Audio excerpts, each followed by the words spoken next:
Magkano? 10 piso lang. Magkano yung nakuha mo? 10 lang yan. Pinaparating mo ba sa akin na mahirap ako? Tangina ka? Maria Kapitya. Tayo nag-uupalit ka na nga dito eh. Nagpapalit ka lang yata, wala ka sa videoan ha? Hindi mo, video karera to? Tayo mo wala pa. Oo. Nagbayad ka piso.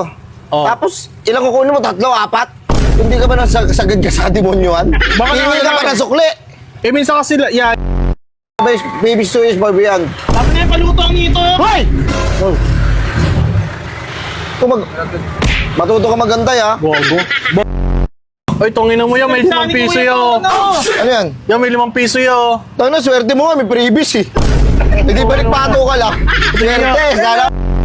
Yan na nga naman matutulong nyo sa Pilipinas, maging honest kayo, hindi nyo pa magawa. Sorry yan. Sarili nyo, hindi matulungan, no? Hingi pa kayo tulong.